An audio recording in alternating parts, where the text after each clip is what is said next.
जिस तरफ सरकार ले जा रही है, इस देश में गृह युद्ध पक्का है। 2024 का इलेक्शन के बाद उसका नजारा आप देखना। आज जो बात मैं यहां कह रहा हूं, दिल्ली यूनिवर्सिटी के गेट पर खड़ा होकर आप देखना, अगर मोदी 2024 में जीत के आ गया तो देश का क्या हाल 1 साल के अंदर अंदर, यानी 2025 से पहले क्या हाल होगा, अपनी आंखों से आप देखना। तो आपको शिक्षा से वंचित कर दिया, आपको रोजगार से वंचित कर दिया, और एक तीसरा काम है कि आपको किसी भी तरह की इंफॉर्मेशन न मिल पाए। और वो क्या चाहते हैं, वो मनुवादी व्यवस्था को इस देश में लागू करना चाहते हैं। उसी के लिए तो सारे काम कर रहे हैं। वो क्या चाहते हैं, इस देश में हिंदू राष्ट्र की स्थापना करना चाहते हैं। क्या चाहते हैं, 120 करोड़ लोगों को गुलाम बनाना चाहते हैं। क्या चाहते हैं, लोगों को उनकी नागरिकता खत्म करना चाहते हैं।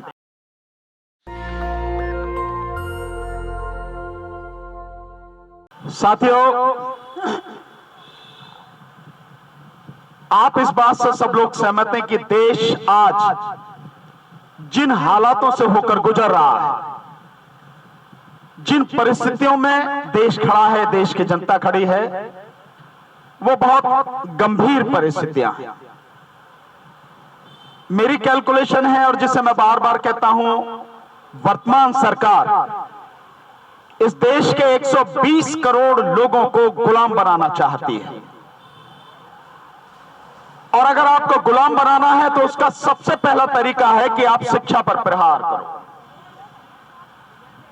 और शिक्षा पर प्रहार के 2-3 तरीके हैं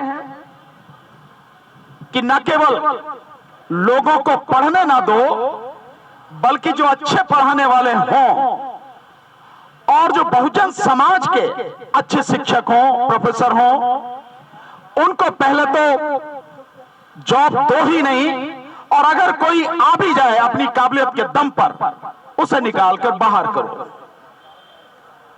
और तीसरा जो उसका तरीका है और जो हो रहा है, जो न्यू एजुकेशन पॉलिसी 2020 जो सरकार ने लागू की है, जिसने बिल्कुल कह दिया है कि सब कुछ यूनिवर्सिटी और इंस्टीट्यूशंस के हाथ में छोड़ दिया है कि जिसको पढ़ना है उससे फीस लो, जितनी मर्जी चाहे फीस लो। और उसके अंतर्गत एक और बात कर दी है कि जो सिलेबस तुम चाहते हो वो सिलेबस लो।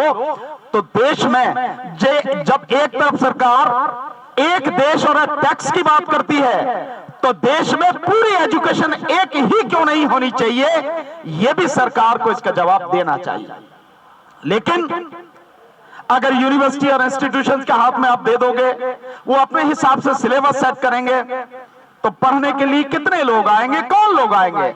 स्वाभाविक है कि पढ़ने के लिए और पढ़ाने के लिए चंद गिने चुने लोग आएंगे, चंद गिने चुने समाजों के लोग आएंगे। और जो 120 करोड़ की आबादी है इस देश की, कम से कम उसमें से न कोई पढ़ पाए न कोई पढ़ा पाए, यह व्यवस्था पूरी तरह से यह सरकार कर रही है। और उसी का नतीजा है कि डॉक्टर रितु और डॉक्टर रतनलाल और इस तरह के हमारे न जाने कितने योग्य प्रोफेसर्स हैं, डॉक्टर्स हैं, पायल तड़वी, डॉक्टर पायल तड़वी आप जानते हैं, ये सब जो हो रहा है ये बाकायदा एक सोची समझी साजिश के तहत में हो रहा है। तो एक तो जब आपको 120 करोड़ लोगों को गुलाम बनाना है तो सबसे पहले शिक्षा पर प्रहार, और दूसरा जो प्रहार है कि आपका रोजगार छीन लिया जाए, आपकी कमर आर्थिक रूप से पूरी तरह तोड़ दी जाए, यह एक दूसरा तरीका है। तो आप देखते हैं कि 2016 में जिस दिन नोटबंदी की, उस नोटबंदी के बाद से इस मोदी सरकार का एक ही काम है आज तक, इस पल तक, कि इस 120 करोड़ की आबादी की पूरी कमर तोड़ दी जाए, ये आर्थिक रूप से पूरी तरह तबाह कर दी जाए, और वो हो रही है, हम सब देख रहे हैं।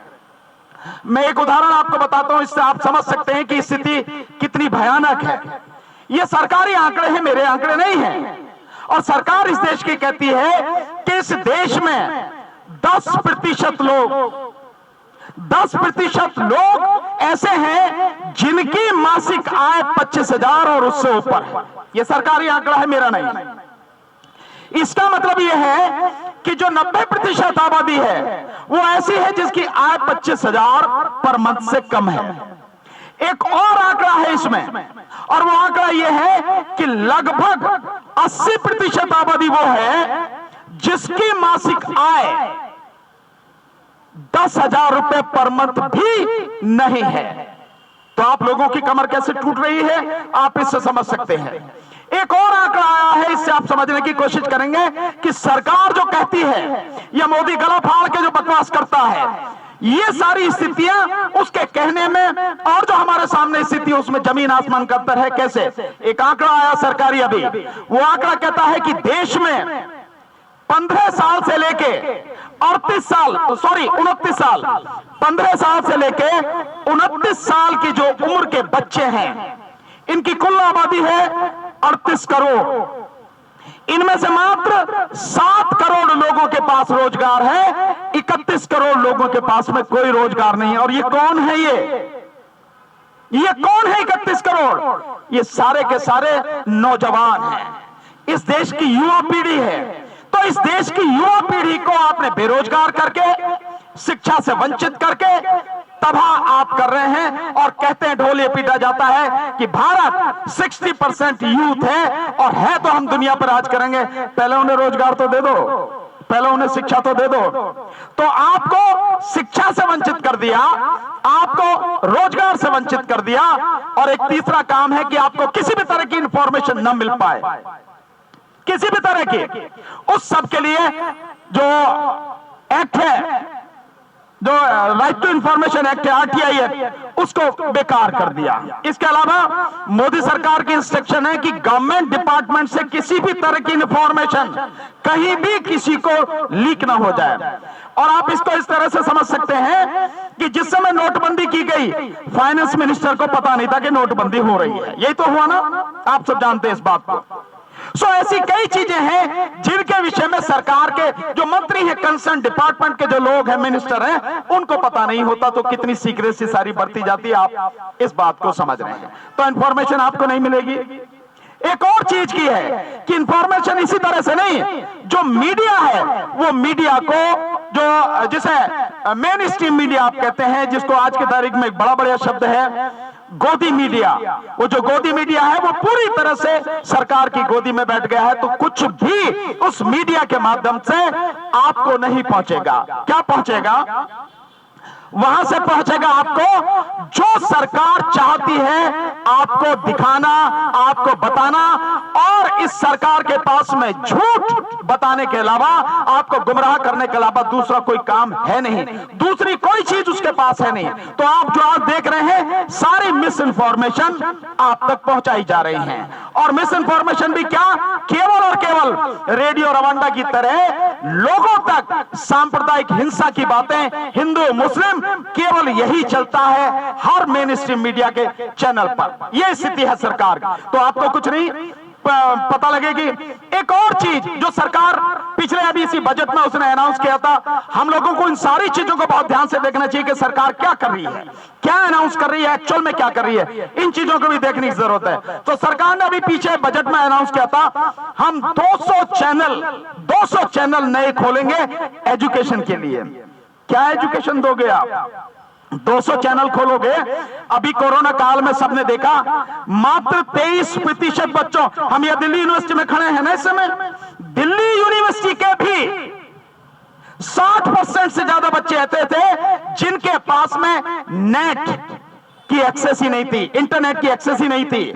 कैसे वो एग्जाम दें? दिल्ली यूनिवर्सिटी की हालत है, सेंट्रल यूनिवर्सिटी है और देश की राजधानी में है, और टोटल जो था पूरे देश में मात्र इंटरनेट के माध्यम से 23% बच्चे ही पढ़ पाए, 77% बच्चों तक एक्सेस ही नहीं थी। 77%। आप नेट की बात कर रहे हो, अरे नेट के लिए पैसा तो चाहिए, 250-300 रुपए का तो महीने का चाहिए कि नहीं चाहिए? क्या आप फ्री में दे रहे हो? नहीं, आप कहीं फ्री में नहीं दे रहे हो, तो उसके लिए ना एक्सेस चाहिए। दूसरी बात, केवल वैसे नहीं चलेगा, उसके लिए आपको एंड्रॉइड मोबाइल चाहिए, नहीं तो आपको टैबलेट चाहिए, नहीं तो आपको लैपटॉप चाहिए, कंप्यूटर चाहिए। ये फ्री में आती है। जिस देश में 80 करोड़ लोगों को सरकार 5 किलो अनाज दे रही है, उस देश में आप लोगों से उम्मीद कर रहे हैं कि वो नेट की एक्सेस कर लेंगे क्या? वो जो 20,000 का 25,000 का मोबाइल आता है, जो लैपटॉप आता है, क्या उसे ले लेगा वो? और वो नहीं होगा तो उसके पास एजुकेशन कहां से पहुंचेगी। इसके अलावा भी अगर मान लेते हैं एजुकेशन पहुंचेगी, तो 200 चैनल आप चला रहे हो एजुकेशन के लिए, क्या एजुकेशन दोगे आप? एजुकेशन वही दोगे जो तुम चाहते हो, और वो क्या चाहते हैं? वो मनुवादी व्यवस्था को इस देश में लागू करना चाहते हैं। उसी के लिए तो सारे काम कर रहे हैं। वो क्या चाहते हैं? इस देश में हिंदू राष्ट्र की स्थापना करना चाहते हैं। क्या चाहते हैं? 120 करोड़ लोगों को गुलाम बनाना चाहते हैं। क्या चाहते हैं? लोगों को उनकी नागरिकता खत्म करना चाहते हैं। यही तो चाहते हैं, और इसी को वो सारा उसी चैनल के माध्यम से देंगे, आपको लोगों तक पहुंचाएंगे।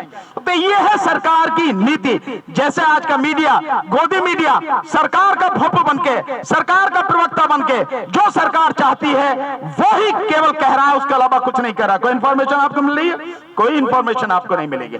तो मीडिया ये कर रहा है, 200 चैनल खोल के भी आप यही करोगे। इसका मतलब यह है कि देश की तबाही के, बर्बादी के सारे इंतजाम आप कर रहे हैं। ये स्थिति सरकार की है। तो आप गुलाम बनाना है तो मैंने बताया आपको, एजुकेशन खत्म, रोजगार खत्म, इंफॉर्मेशन खत्म और मीडिया खत्म। फिर आप क्या करेंगे? यही काम ये सरकार कर रही है। ऐसे में जब आप जनता समझेगी नहीं और जनता सड़क पर नहीं आएगी, अपने अधिकारों के लिए लड़ेगी नहीं, तब तक कुछ बचने वाला नहीं है। मैं बार बार इस बात को कहता हूं, लगातार पिछले 5 साल से बात कर रहा हूं। आज की लड़ाई राजनेताओं की लड़ाई नहीं है। आज की लड़ाई आपके नेताओं की नहीं है। कोई नेता नहीं बनेगा आपकी लड़ाई लड़ेगा। सारे के सारे बंधुआ मजदूर है जिस पार्टी के हैं, सारे के सारे गुलाम हैं, सारे के सारे निकम्मे हैं, स्वार्थी हैं। समाज का कुछ उन्हें दर्द नहीं है, समाज से कोई लेना देना उनका नहीं है। ये लड़ाई आपकी है। नेता का कुछ नहीं बिगड़ता, चाहे वो सरकार में रहे, चाहे वो विपक्ष में रहे, चाहे जीते या ना हारे, कुछ भी हो, नेता का कुछ नहीं बिगड़ता। वो सब अपनी मैनिपुलेशन करती है और इतना लूट लेते हैं कि उन्हें कोई फर्क नहीं पड़ता। फर्क किसको पड़ेगा? आम जनता को फर्क पड़ेगा। फर्क किसको पड़ेगा? इस देश के जो पढ़े लिखे लोग हैं, जो काबिल लोग हैं, उनको फर्क पड़ेगा। फर्क पड़ेगा डॉक्टर रितु जैसे लोगों को, फर्क पड़ेगा डॉक्टर जो रतनलाल जी हैं ऐसे लोगों को, इनको फर्क पड़ेगा। और साथियों, इनके अलावा और भी जो काबिल लोग हैं उन पर फर्क पड़ेगा, उनको आने नहीं दिया जाएगा। मैंने कल एक उदाहरण अपने पिताजी का बताया था, उसमें एक चीज और ऐड करता हूं। जब हाई कोर्ट से हम केस जीत गए, पापा की रिटायरमेंट की उम्र हो गई 98 में, उसके बाद वो जजमेंट आया, हम जीत गए। उसके बाद में हाई कोर्ट अपने ही फैसले के खिलाफ सुप्रीम कोर्ट में गई। सुप्रीम कोर्ट में जस्टिस लाहौटी ने बड़ी लताड़ लगाई। उन्होंने कहा कि शर्म आनी चाहिए आपको कि हाई कोर्ट अपने ही फैसले के खिलाफ यहां सुप्रीम कोर्ट में आई है। और हाई कोर्ट कह रही है, जो आप उसकी मंथली जो उसकी रिपोर्ट देते हैं उसमें बाकायदा आप कह रहे हैं कि इस आदमी की परफॉर्मेंस आउटस्टैंडिंग है, बावजूद उसके तुम यहां आ रहे हो। तो सुप्रीम कोर्ट ने हमारे फेवर में किया। एक और बात जो पिताजी ने वो डाल की थी कि मेरा एलिवेशन है हाई कोर्ट जज होना चाहिए, वो हमारे उस मुकदमे के बाद तब आया जब 2 साल बाद पापा की उम्र 62 साल की हो गई। सुप्रीम कोर्ट ने कहा 62 की जब उम्र हो गई, उसके बाद में कहा कि आप बिल्कुल सही करें, आपको 91 में हाई कोर्ट जज बना देना चाहिए था। लेकिन अब क्या करें, अब तो आपकी उम्र 62 साल की हो गई, अब हम कुछ नहीं कर सकते, इन्फ्रेक्चर्स हो गई। ये है मानसिक रूप से जो गंदगी दिमाग में फैली हुई है, जाति के नाम पर, धर्म के नाम पर। और जिस तरह से जाति और धर्म के नाम पर हम सबको, हमारे समाज के जो लोग हैं, इस शोषित पीड़ित समाज के जो लोग हैं, इस बहुजन समाज के जो लोग हैं, SC, ST, OBC और माइनॉरिटी के जो लोग हैं, उनको कहां कहां किस किस स्तर पर रोका जाता है, कैसे रोका जाता है, वो स्थिति हमारे सामने है। आपको न्याय न तो आपको यहां पे मिलेगा, नेताओं के पास मिलेगा, न तो सरकार देगी, न कोई और प्रशासन देगा, और न ही अदालतें आपको इंसाफ देंगी। इसलिए इंसाफ अगर आपको चाहिए, अपनी पीढ़ी अगर आपको बचानी है, डॉक्टर रितु और डॉक्टर रतनलाल जैसे लोगों के साथ कुछ ना हो सके, इनको बाकायदा जिसके हकदार हैं वो हक इन्हें लगातार मिलता चला जाए, हम लोगों को सड़क पर उतरना पड़ेगा। और आज नहीं तो कल, मेरी बात अगर समझ में नहीं आ रही, यहां से जो लोग बोल रहे हैं उनकी बात समझ में नहीं आ रही, भाई महमूद पराचा की बात समझ में नहीं आ रही, तो आज नहीं आएगी तो कल आएगी, कल नहीं आएगी तो परसों आएगी। लड़ोगे तुम जरूर, आज नहीं लड़ोगे तो कल कल लड़ोगे, कल नहीं लड़ोगे तो परसों लड़ोगे, परसों नहीं तो पहले दिन। बेहतर ये होगा अगर अभी समय रहते लड़ लोगे तो आने वाली पीढ़ी के लिए कुछ बच जाएगा, अन्यथा तो कत्लेआम होना ही है। जिस तरफ सरकार ले जा रही है, इस देश में गृह युद्ध पक्का है। 2024 का इलेक्शन के बाद उसका नजारा आप देखना। आज जो बात मैं यहां कह रहा हूं, दिल्ली यूनिवर्सिटी के गेट पर खड़ा होकर आप देखना, अगर मोदी 2024 में जीत के आ गया तो देश का क्या हाल एक साल के अंदर अंदर यानी 2025 से पहले क्या हाल होगा, अपनी आंखों से आप देखना। ये स्थिति है और ये बड़ी गंभीर स्थिति है साथियों। हमें इस सारी स्थिति को बदलना पड़ेगा और लड़के बदलना पड़ेगा। एक और उदाहरण बताता हूं, मेरा सबसे छोटा भाई है।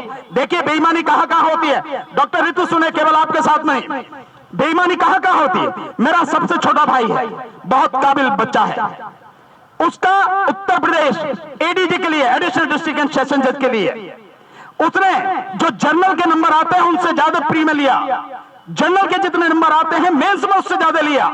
लेकिन इंटरव्यू में 250 नंबर का इंटरव्यू 80 नंबर कंपलसरी कर रखे हैं, उसमें जानबूझकर 70 नंबर दिए। और एक लड़की जो जनरल समाज की थी गई और 2 मिनट में रोते हुई बाहर आ गई, उसको 160 नंबर मिले। और मेरे भाई को 60-80 के बजाय 70 नंबर दिए तो वहां से बाहर ही कर दिया।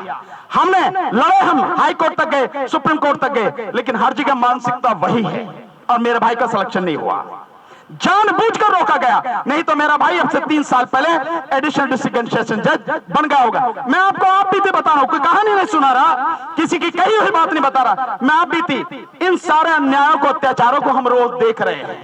आप कहते हैं मैं इसलिए सड़क पर हूं रात दिन, कोई बात नहीं, मेरे भाई को न्याय नहीं मिला, कोई बात नहीं, मेरे पिता को नहीं मिला, मेरे समाज को तो मिले, लोगों को तो मिले, ताकि कम से कम समाज तो आगे बढ़े। इसलिए 24 घंटे सड़क पर रहता हूं। कहीं भी कोई आवाज उठती है मैदान में आपको मिलूंगा, बिना किसी डर के और बिना किसी झिझक के। ये स्थिति है साथियों, इसे हमें लड़ना है, इसलिए हमें लड़ना। और हम डॉक्टर रितु आप विश्वास रखें, हमें रात दिन भी आपके साथ बैठना पड़ेगा, लगातार बैठेंगे। आप देख ही रहे हैं आज, क्योंकि सुबह से कोर्ट में थे, मैंने कहा था हम लोग अभी सब आ रहे हैं तो इसलिए अब हम शाम को आए, नहीं तो हम सुबह से ही आपके साथ में होते। और आप विश्वास रखिए, कोर्ट का काम जिस दिन नहीं होगा हम पूरे दिन होंगे, कोर्ट का काम होगा तो उसे करने के बाद हम आपके बीच में होंगे, लगातार कंधे से कंधा, कदम से कदम मिलाकर आपको चलेंगे।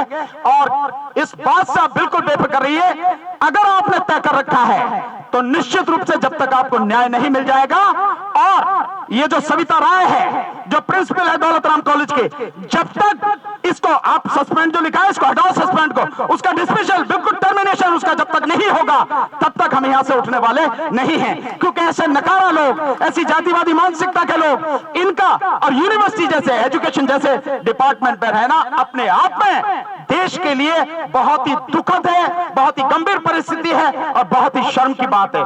इसलिए ऐसी गंदगी को साफ करना हम सबकी जिम्मेदारी है और हम कदम से कदम मिलाकर इस लड़ाई को लड़ेंगे साथियों। कल या परसों जब मैं आऊंगा तो आपको बताऊंगा कि किस किस तरह से संविधान को कहां से इन्होंने खत्म किया है, डैमेज किया है, बाकायदा उदाहरण से आपको हर चीज बताऊंगा। आज के लिए इतना ही। जय भीम, नमो बुद्धाय, आदाब, सत श्री अकाल, नमस्कार। नेशनल दस्तक की आपसे गुजारिश है कि अगर इसको बचाना चाहते हैं तो नेशनल दस्तक को सब्सक्राइब करने के लिए रेड कलर के सब्सक्राइब बटन को दबाएं, फिर बेल आइकन की घंटी दबाएं। नेशनल दस्तक को बचाने के लिए बहुत जरूरी है कि हर खबर को शेयर करें, लाइक करें, कमेंट जरूर करें।